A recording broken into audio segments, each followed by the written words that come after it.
Ok les amis, c'est vendredi. C'est vendredi, il est déjà 13h30, quelque chose comme ça. 14h même. Babou est allé avec Olivia déposer notre aspivapeur en réparation, parce que je ne sais plus si on l'a dit, mais ça y est, il est en train de...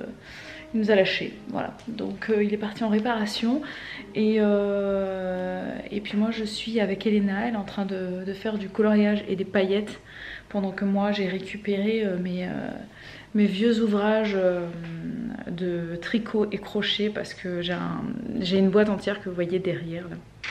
Ici, c'est une boîte entière de travaux qui sont commencés pas terminés. Donc je suis en train de faire ça et je suis en train de terminer une couverture plaid que j'avais fait en fait avec vous via les vlogs il y a longtemps en arrière. On avait fait une couverture ensemble et la mienne je l'avais jamais finalisée, donc là je suis en train de la finaliser. Je vais couper les fils etc. et ensuite le petit plaid sera opérationnel pour l'hiver prochain.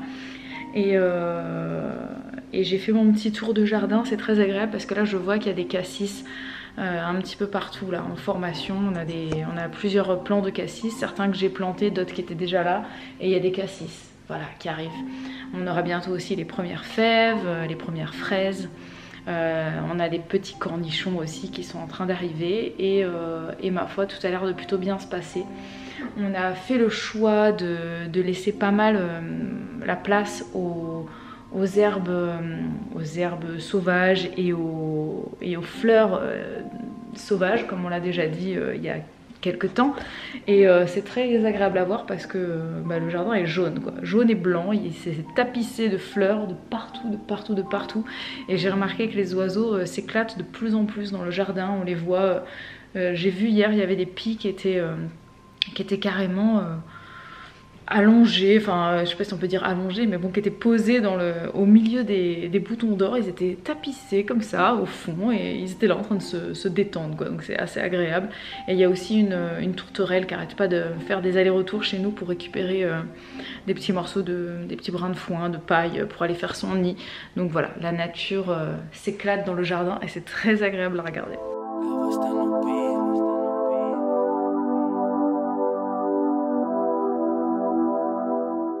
Est-ce que vous avez capté les petits détails? Elena est en train de scotcher des cœurs dans toute la maison, sur toutes les fenêtres. Il y en a un cœur par fenêtre. Donc elle a dessiné des cœurs, elle les a coloriés en rouge, elle les a découpés et maintenant elle les scotche aux fenêtres.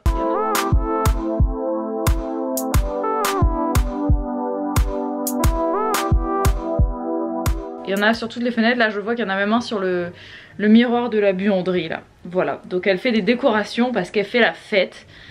Voilà, elle a décidé depuis ce matin, elle s'est levée, elle a dit on va faire la fête et je vais faire des décos partout et tout ça. Donc là elle est en train de coller des scotch, enfin des cœurs de partout. Babou et Olivia ne sont pas encore rentrés, il est 15h30 je crois. Quelque chose comme ça, ça fait un petit moment que Noémie est réveillée. Elle s'est réveillée, il était 14h30, je l'ai mise à la sieste, il devait être 13h10, elle a pas beaucoup dormi. Mais bon, c'est comme ça, on est assez habitués. Et j'ai fini donc de ma petite couverture, je l'ai mise dans les affaires des enfants, voilà, ça leur fera un petit plaid pour jouer. Et je vais ce soir commencer finir d'autres trucs que j'avais entamés et puis faire des petits patchwork, des plaids patchwork avec mes restes de laine, voilà, pour les utiliser. Et puis ça fait toujours j'arrive mon cœur, on n'a jamais assez chaud l'hiver, donc on n'a jamais trop chaud en tout cas, donc je vais en refaire d'autres. Petite récolte du jardin du soir, mais la variante par rapport à la dernière fois, c'est qu'il y a deux autres paniers. Bibou, Elena, Olivia, voilà, ils ont suivi Bibou dans la petite récolte. Il est 18h. Voilà, salut tout le monde. Et donc Bibou s'apprête à préparer une petite salade, mais la salade, ça sera en accompagnement d'une pizza. Voilà, donc on va faire une pizza assez simple, tomate, mozza. Et là, elle est en train de faire, Bibou, une persillade. Un genre de persillade avec de l'huile, de l'ail, du persil. Vous pouvez faire ça aussi avec du basilic. C'est vraiment super bon. Et j'ai acheté de la mozzarella di bufala, c'est bien meilleur hein, pour ceux qui ne connaissent pas. Je sais pas si on fait ça avec la burrata. Di bufala. J'ai acheté de la burrata aussi. Oui. Ah, j'ai acheté aussi de la burrata. Donc la burrata c'est différent de la Mozza Bufala. Si je dois classer par ordre de bonheur gustatif, c'est Burrata d'abord, c'est la plus chère. Ensuite la Mozza Bufala. Et ensuite la mozzarella premier prix de base. Ne l'achetez plus. Voilà. Quand tu as goûté aux deux autres, tu n'achètes plus la première. Voilà. La première est 3, 4, 5 fois moins chère. Hein. Mais ne l'achète pas, prends les autres, vraiment. Et mange-en moins. Parce que c'est meilleur. Voilà. Il faut privilégier la qualité des fois à la quantité. Alors cet après-midi, je suis parti faire les courses et j'ai visité un nouvel endroit avec Olivia. Voilà, généralement, je vais faire mes courses en partant d'un côté. Et là, j'ai pris la voiture pour aller de l'autre côté. Donc, j'ai visité un autre axe. Voilà. Hein, j'allais vers le sud, maintenant je suis allé vers le nord, tu vois. Et, ou est-ouest, etc. Vous avez compris l'idée. Et en fait, je suis allé là-bas parce qu'il y avait un réparateur de petits appareils électroménagers qui était là-bas, qui était référencé sur le site internet de Roventa. Donc, Roventa, c'est la marque de notre aspirateur vapeur qui aspire et qui nettoie, qui fait serpillière en même temps, qu'on a depuis 3 ans et demi et qui là nous a lâché au niveau de la vapeur. Donc il continue à aspirer, il fonctionne. Par contre la vapeur ne sort plus. Donc on a regardé sur internet plein de pourquoi ça ne sort pas. On a essayé de réparer nous-mêmes, on n'a pas réussi évidemment. Et très peu de gens d'ailleurs y arrivent. Et sur ce type d'aspirateur vapeur, pas uniquement les Roventa, toutes marques confondues, les aspi vapeur, ça arrive très souvent qu'il y ait des pannes au niveau de la vapeur, soit parce que tu l'utilises trop intensément, donc tu vas casser les résistances ou les espèces de trucs qui servent à chauffer la vapeur et tout ça.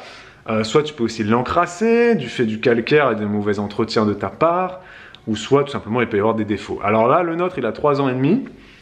J'avais un peu le boule, je me suis dit quand même 3 ans et demi, déjà il lâche. Mais au final, en regardant sur internet, il y a beaucoup de gens, ça lâche au bout d'1 an, de 2 ans, etc. Bon, ils ont de la chance eux parce que c'est toujours sous garantie. Tu as 2 ans de garantie. Nous, c'est plus sous garantie. Donc, dans un premier temps, je me suis dit, on le balance, on le jette, on en rachète un autre. Et après, je me suis dit, non, allez, tu sais quoi, on va voir combien ça coûte de faire réparer. Perso, on n'a jamais fait réparer quoi que ce soit dans notre vie. À part la voiture, on n'a jamais rien fait réparer d'autre, honnêtement. Hein. Il y a des gens qui font tout réparer. Ils ont pris la culture du repairing, là, et ils font réparer leur machine à laver, leur sèche-linge, leur frigo. Voilà, nous non, c'est cassé, on balance à la déchetterie et on en rachète un. C'est vraiment pas bien de faire ça, hein. Mais voilà, on fait partie de ces gens-là, comme beaucoup de gens, on n'est pas très cycle de réparation et tout ça, parce que c'est effectivement, comme Bibou vient de le crier, ça arrive que ça soit plus cher de réparer que de racheter un truc neuf. Bon, ça, c'est l'incohérence totale de la société de consommation, on est d'accord. Hein. Et aussi, faire réparer, c'est quand même du temps. Là, en racheter un neuf, ça nous aurait pris 5 minutes. Ça m'aurait pris 30 secondes de le mettre dans la voiture un jour avec les cartons à déchetterie. Et puis à la déchetterie, si ça se trouve, eux, ils l'auraient récupéré. Parce que les déchetteries, maintenant, ils récupèrent, ils reconditionnent et ils vendent ensuite, généralement pas dans les espaces Emmaüs, mais dans les ressourceries, etc. Où ils donnent même aux populations les plus modestes, les plus précaires. Donc en soi, c'est pas jeté. C'est de plus en plus réparé par les déchetteries. Voilà, là j'ai fait la démarche, donc j'ai cherché un réparateur, j'ai fait machin. C'est quand même compliqué, honnêtement c'est quand même compliqué. J'ai appelé celui qui était référencé sur le site de Roventa, j'en ai appelé un autre qui n'était pas trop loin de chez nous. Ils n'ont pas le même fonctionnement, ils peuvent pas te dire combien ça va coûter. Ça peut être 50 € comme 100 €, donc si c'est 100 €, honnêtement ça vaut pas le coup. Un aspirateur vapeur, tu peux le trouver pour 150, 180 €. Autant en racheter un neuf, je me dis, je sais pas, donnez-moi votre avis. Hein. Donc là, j'ai lâché 25 € pour le diagnostic, voilà. Si j'accepte ensuite de faire la réparation plus tard, bon bah ces 25 € seront déduits de ma facture de réparation. Mais si je refuse du fait que je trouve que le devis de réparation est trop cher, et ben donc j'aurais perdu 25 €. Voilà, donc c'est pour vous dire que se lancer dans le processus de la réparation, c'est vraiment pas quelque chose de simple, je trouve. Ça te prend du temps, ça peut te coûter de l'argent, ça te coûtera bien évidemment moins cher que si tu rachètes neuf, mais si tu fais réparer, imaginons que là la réparation nous coûte 80 €. Moi c'est mon seuil max, hein, c'est 80 € max dans ma tête. S'il me dit que ça coûte 100 €, je refuse. Parce que je me dis, mais attends, j'achète un neuf à 180 €. Pourquoi est-ce que je ferais réparer mon vieux? Ça va me coûter 100 € et je ne sais pas combien de temps la réparation va durer. Vous me direz, le neuf, on ne sait jamais non plus combien de temps ça va durer. Mais au moins, ça dure 2 ans, le neuf. Parce qu'il est garanti 2 ans. Voilà.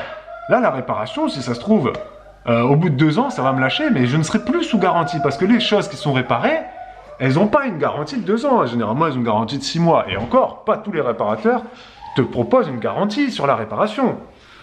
Donc, c'est compliqué. Mais bon, voilà, on s'est lancé dans le processus, affaire à suivre, on va voir ce que ça donne. Ça se trouve, ça va pas nous coûter grand-chose, ça sera juste une petite micro-pièce à changer, et on aura été très content. Mais n'hésitez pas en commentaire à raconter vos expériences de réparation ou de non-réparation sur tout ce qui est petit ustensile comme ça, les fours, les machines à pain, les télévisions, bref, tous ces machins, les machines à laver, les frigos, tout ça, les aspirateurs, etc. Voilà, commentez, racontez un peu les pour et les contre, parce que c'est vrai que c'est un sujet, moi ça m'intéresserait de vous lire, parce que je ne sais pas quoi vraiment en penser. Voilà, et je pense que plein de gens qui nous regardent là aussi se disent à quoi bon des fois faire réparer. Mais voilà, commentez, les pour, les contre et tout ça. Mozzarella di bufala, à Lidl, voilà, ouais, vous la trouvez ça n'importe où. Et on la met après la cuisson. Et c'est le bordel ici. On la met après la cuisson, la mozzarella, c'est mieux parce que... Enfin, une petite astuce, vous faites ce que vous voulez. Je sais pas si tu es d'accord avec vous que c'est une bonne astuce. Ah bah oui, moi j'ai dit... Concentré, concentré. C'est mieux, hein. La plupart des gens, ils mettent la mozza directement avant la cuisson, hein, dans toutes les pizzerias. Mais Olivia, elle se mord quand elle mange. Elle se mord la langue ou la bouche, ouais. Et là, c'est mon frère qui m'a parlé de ça, de mettre la mozza après cuisson. Du coup, tu poses ta mozza sur ta pizza chaude, elle va fondre, mais elle aura encore elle sera encore froide. Donc ça va t'apporter un peu de fraîcheur à ta pizza. Et tu trouveras, je trouve que tu as plus le goût de la mozza en fait. La mozzarella cuite, c'est très vite caoutchouteux effectivement. Je trouve perso qu'elle a moins de goût que la mozzarella que tu manges froid en salade. Voilà. Je pense que tout le monde peut être d'accord avec ça. Donc là, le fait de la poser sur la pizza après la cuisson, elle va fondre tout doucement, légèrement. Elle va être froide et ça sera bien meilleur. Testez chez vous. Ça a l'air bon. Simple et efficace.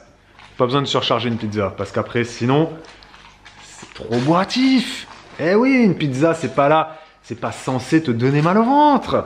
Eh oui, hein, on n'est pas chez Domino's Pizza ici. Voilà. Hein. Il y a des jeunes et des moins jeunes qui continuent d'acheter leur pizza chez Domino's Pizza ou Speedy Pizza ou je ne sais pas quoi. Je ne sais pas comment vous faites. Ce type de pizza ne devrait plus être en vente. Ce n'est pas possible. Ils sont trop bourrés, trop chargés. Du coup, trop bourratifs, trop grasses, trop tout ce que vous voulez. Avec la pâte épaisse, horrible. Alors ça, ça ne devrait pas exister. Hein? Non, les vraies pizzas, c'est les pizzas italiennes avec la pâte fine qui ont du goût. Les amis, aujourd'hui, c'est samedi. Bibou, elle est en train de faire un truc là. Elle a étalé sur la table plein de feuilles. Olivia, elle est en train de faire un joli bouquet. Elena, elle est en train de lire un livre. Noémie dort. Et Bibou, je sais pas ce qu'elle fait. Tu fais quoi, un herbier, tu sais quoi ton... Non, mais je vais faire des reconnaissances de plantes pour voir ce qu'on a dans le jardin. Parce qu'il y a des trucs, j'arrête pas de passer à côté et je sais pas ce que c'est. Ah, tu plantes net encore là? Oui, je suis dans le plante net là. Je veux savoir ce que j'ai, quoi. C'est quoi qui pousse Ah, spontanément. d'accord. Tout ça, c'est les herbes spontanées, c'est ça? Oui, ça, c'est des trucs spontanés. Ou les mauvaises herbes, ou comme certains disent. Les adventices. Ou les adventices, effectivement. Voilà, c'est la même chose. Savoir ce que c'est, quoi. D'accord. Je me renseigne sur ce que j'ai dans le jardin. Mais tu arriveras à te rappeler du coup? Ta mémoire arrivera à dire ça c'est ça, ça c'est ça? Ou... Après, oui. Ou tu l'enregistres dans PlanteNet? Ben non, c'est juste qu'à force, je sais. À force, on va le refaire du coup. Non, parce T'arriveras à que... te rappeler de tout ça? Parce que là, il y en a quand même une quinzaine là de trucs. Non, mais je ne peux pas me rappeler du nom botanique. Mais je veux me rappeler de ce que c'est. Genre, je vais regarder vite fait ce que c'est pour voir si c'est un truc comestible ou pas, si ça fait des jolies fleurs ou pas. Et en fonction, je vois si ça me dérange ou pas là où c'est. D'accord. Et parce que j'ai l'impression qu'il y a de la mauve dans le jardin. La mauve? D'accord. Je crois que ça, c'est de la mauve. Donc je vais vérifier si c'est bien de la mauve. C'est pas une couleur, ça. Mauve, c'est des fleurs mauves, du coup. C'est comestible. Alright. Donc je vais regarder parce qu'on en a pas mal. Donc je vais peut-être les laisser. Sinon, moi cet après-midi, je vais dans un magasin de bricolage. Voilà, j'adore aller là-bas. Mais bon, là j'ai une mission. Donc il faut que je le fasse. Je repousse parce que j'ai horreur d'aller dans les magasins de bricolage. Parce que les mecs ils me parlent japonais là-bas. Hein. Voilà. Mais bon, je vais essayer de me concentrer. Arigato gozaimasu. Et je vais essayer de comprendre ce qu'ils me disent. Voilà, les mochi glacés et tout ça, je vais essayer de comprendre, le wasabi, machin, je vais essayer de mettre mes neurones en place pour comprendre ce qu'il me raconte, le mec. L'idée, c'est que j'ai acheté une cuve, enfin mon père m'a acheté une cuve, il m'a amené une cuve noire d'ailleurs, je vais vous mettre les images là, elle est toute noire, elles sont plus chères que les cuves blanches, mais apparemment c'est bien mieux parce que du coup tu as moins de lumière qui rentre, tu as moins d'algues, de moustiques et de tout ça qui se forment. D'ailleurs j'ai toujours pas remboursé mon père, il faut que je pense à le faire. Voilà, je sais qu'il va regarder ce vlog, mais j'ai toujours pas payé mon père qui m'a livré cette cuve là. Voilà, elle était pas loin de chez lui, donc il est allé la prendre, il me l'a emmenée dans sa petite remorque. Et là il faut que j'aille acheter donc les parpaings, les palettes et tout ça pour la surélever, bien évidemment, comme tout le monde fait. Et puis il faut aussi que j'achète un petit système de gouttière pour emmener l'eau de ma gouttière de toiture à la cuve. Voilà, un truc basique. Donc c'est pas compliqué, il faut prendre un coude du bon diamètre de ta gouttière que tu mets, et ensuite tu prends une autre gouttière et puis tu la fais descendre dans ta cuve. Voilà, tu te débrouilles pour fixer le truc de façon à ce que ça tienne quand même. Donc je me dis ça va pas être trop galère. Mais voilà, je me lance là-dedans, je sais pas où ça va me mener. Pour quelqu'un qui n'est pas bricoleur comme moi, c'est quelque chose d'assez gros, hein, comme défi. Voilà, sachez-le. S'il y a des mecs qui bricolent pas ou des filles qui ne bricolent pas, en commentaire, soutenez-moi, hein, tout simplement. Voilà, rendez-vous, j'allais dire dans 6 mois pour voir le résultat de cette mission, mais non, j'espère rendez-vous dans une semaine. Hein, voilà, là je vais y aller cet après-midi. Si ça se trouve, demain j'aurai tout posé, hein, peut-être. Peut-être, s'il ne pleut pas. Les amis, il est 15h20. Noémie est à la sieste, Elena est en train de faire du découpage pendant que Babou et Olivia sont dans le jardin. Et je voulais vous parler d'un petit problème existentiel que j'ai. C'est un problème réel, donc ne rigolez pas, c'est extrêmement relou. Donc n'hésitez pas à me partager vos astuces. Voilà. C'est que en fait j'ai des mains qui n'ont pas une taille standard. En fait j'ai des très grands doigts. J'ai des très grands doigts mais des mains fines. Ce qui fait qu'au niveau des gants, et là je parle de gants de jardinage mais c'est la même chose pour les gants classiques, vous savez les gants qu'on porte en hiver. C'est que en fait j'ai un problème pour la taille des gants. Parce que là par exemple, Babou il m'a pris des gants de jardinage, c'est la taille M, donc c'est 8. Et au niveau des doigts, ils sont un peu courts.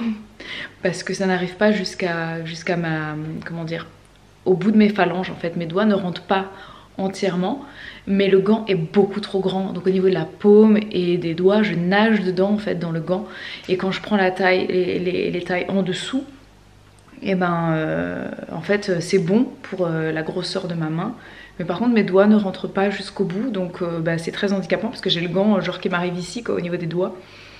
Donc c'est assez problématique. Donc vous pouvez rire si vous voulez, hein, rigolez bien de mes problèmes. Mais c'est un problème réel et je ne sais pas comment le résoudre parce que je n'arrive pas à trouver des gants qui sont adaptés à mes grands doigts fins. Voilà, j'ai une main maigre, je ne sais pas, enfin j'ai pas une main maigre mais voilà, vous voyez de loin, je ne sais pas, j'ai des très grands doigts, j'ai une très grande main. Mais elle est très mince, elle est fine et donc les gants sont trop grands pour moi. C'est comme mon poignet, hein, j'ai un poignet qui est maigre. J'ai un poignet qui est maigre, j'ai des chevilles qui sont maigres. Donc là c'est pareil, pour mes pieds c'est un problème parce que j'ai des grands pieds. Mais ils sont fins. Donc tout comme mes chevilles sont très fines. Donc quand je prends des bottes qui sont donc grandes, hein, parce que je chausse du 39-40. Donc quand je prends des bottes, c'est bon pour mon pied, mais ma cheville elle nage dedans. Mais littéralement elle nage dedans et c'en est ridicule. Voilà, je vous ai partagé un petit aspect particulier de ma personne. Et sinon concernant ma classification des plantes, enfin pas ma classification des plantes, mais plutôt le fait que j'ai, comment dire, régulièrement je scanne un petit peu mes plantes dans le jardin pour voir qu'est-ce qu'il y a, qu'est-ce qui pousse. C'est pas tant pour savoir quelle est la nature de mon sol, donc le côté plante indicatrice, c'est pas tant ce qui m'intéresse, mais j'aime bien savoir ce qui pousse naturellement, ce qui est comestible ou pas, qu'est-ce que je peux mettre dans mes salades, etc. Je trouve ça plutôt cool. Et en fait, j'ai un projet futur, plus ou moins lointain, que j'aurais adoré réaliser, donc je vais peut-être attendre que les filles grandissent. Je vais aller chercher Noémie qui dort en même temps. ce serait de faire un herbier. C'est un truc que je trouve vraiment très très cool. Faire un herbier avec les enfants, ça pourrait être très très sympa. Des plantes qui sont dans le jardin. Voilà, bon, je vais chercher Noémie. Oui, et puis là, je vais faire le vélo, je vais tourner, et puis toi, tu vas même pas courir, tu vas filmer, d'accord? Ok, allez, vas-y, monte. Prête? Oui. 3, 2, 1, allez, go, appuie. Go, go, go, go, go, go, go, go, go, go, go, go, go, go. Appuie, appuie, appuie, appuie, appuie, appuie, appuie, appuie, appuie, appuie, appuie. Allez, allez, allez, allez, allez, allez, allez, allez, allez, appuie, appuie, appuie, appuie, appuie, appuie, appuie. Plus fort, plus fort, plus fort, plus fort, plus fort. Allez, oui, oui, oui, oui, oui, oui. Allez, tu tournes maintenant, tourne doucement, doucement, tourne. Appuie, appuie avec les pieds. Appuie sur les pieds encore, encore, encore, encore, encore, encore. Hop. Bravo. Top. Je suis même pas Top. j'ai lâché pour descendre. Et voilà, après ce petit intermède de vélo. Quoi que je dise ça, peut-être que vous l'avez pas encore vu. Ça dépend du montage. Vous l'avez vu, ok. Ouais. On va se mettre un peu par là face à la lumière. Elena a fait pas mal de vélo cet après-midi. Ça fait quelques jours qu'elle s'y est remise. Elle a eu un petit moment, ça faisait quelques semaines qu'elle voulait plus trop parce qu'elle avait trop d'appréhension et tout ça. Et ouais, on avait commencé il y a 15 jours, je crois. Non, on a commencé à plus que ça. Plus que ça, tu crois? Mais bien sûr, ça fait longtemps maintenant qu'elle a le vélo. Ça fait, ouais, ça fait vrai, plus d'un mois. J'ai pas de souvenir. Ouais, il y a eu 15 jours de break, effectivement. On est allé 2 ou 3 fois sur la route et elle est tombée 2 ou 3 fois. Et puis ensuite, elle avait bien réussi, elle avait son petit équilibre et tout. Je la tenais encore un petit peu quand même au niveau du cou là. Et puis ensuite, elle a plus voulu en faire. Ouais. En fait, elle avait de l'appréhension, elle avait du stress et je pense que le fait que tu as essayé de la booster et tout ça, et je pense qu'elle s'est un peu braquée. Et après, elle est revenue elle-même en fait. Elle m'a redit, papa, j'ai envie de faire du vélo, donc on est allé sur la route. Elle a mis ses genouillères aussi. Ouais, elle a mis genouillères, les coudières, la totale. Tu vois, même sur les mains. Non, les mains, elles pouvaient pas, c'était trop. Ah oui, c'était gamin, elle l'avait mis. Même les coudières, elles étaient trop grandes. Mais elle a mis les genouillères après, et puis maintenant, bah, elle le fait même sans les genouillères dans le jardin. Non, elle l'a fait sur la route déjà toute seule, donc nous on vit sur une rue qui est pas plate, donc il monte un peu et qui descend du coup un peu dans l'autre sens. Ouais. Donc quand elle monte, je la pousse un peu parce que c'est dur de pédaler quand même à cet âge-là, les vélos sont un peu durs. Et puis il faut de la force quoi. Hein, ouais. Et puis la descente par contre, sans problème, elle tient son équilibre sur, je sais pas, 500 mètres, elle fait des virages et tout. Et donc ça s'est fait assez naturellement. Et là, dans le jardin, maintenant, elle en fait assez souvent. Donc je vais filmer le jardin, je vais pas filmer la route, comme ça vous voyez pas notre route. Mais dans le jardin, c'est plus dur que sur la route. Oui, parce que dans l'herbe, c'est pas facile. Pour ceux qui font du vélo, surtout là que c'est mouillé. Ouais, non, c'est pas évident. Et puis nous, c'est pas un gazon qui est lisse. Hein. Il y a beaucoup d'herbes sauvages et du coup, il y a des irrégularités, il y a des petites mottes et tout ça. Et donc, c'est un peu plus difficile. Mais elle a son équilibre. Elle arrive à s'arrêter sans tomber trop. Elle commence à avoir la confiance aussi. Elle est fière d'elle aussi. Elle commence à être fière d'elle. Là, je la voyais de loin, elle était fière d'elle. C'est mignon à voir. Et je pense que ça a beaucoup aidé effectivement la draisienne. Parce que la draisienne, ça aide vraiment à apprendre à avoir l'équilibre sur le vélo. Ouais, c'est ça. Et donc, c'est un Olivia conseil qu'on peut vous donner. La draisienne, Olivia, elle commence la draisienne et elle commence à s'amuser dessus. Elle y allait pas trop jusqu'à présent. Et là, ça fait une semaine, je dirais, peut-être 2, que vraiment, elle y va tous les jours. Et genre, on va dans le jardin, elle est sur sa draisienne, elle l'emmène partout, elle va dans le potager avec et tout. Ouais. Commencer à aller plus vite parce que c'est ça qui est important sur la draisienne, c'est d'aller vite. Oui, comme ça tu peux lever un petit peu les pieds et vraiment tu lèves les pieds ensuite, l'équilibre dessus. Voilà, tapez, vous avez qu'à taper compétition de draisienne parce que ça existe. Où là, les enfants de 3-4 ans, ils vont vraiment très vite, ils sont sur les bosses et tout. Bon. Mais c'est sympa, ça peut faire des bonnes sensations. Ouais, non, mais je suis contente de les voir s'éclater là-dessus. Bref, voilà. Instant vélo. C'est ça. Et puis, on va vous laisser. Ici s'achève ce vlog. Merci de nous avoir regardé. Merci d'avoir mis un petit pouce. Et on se dit à demain pour un nouveau vlog. Ciao.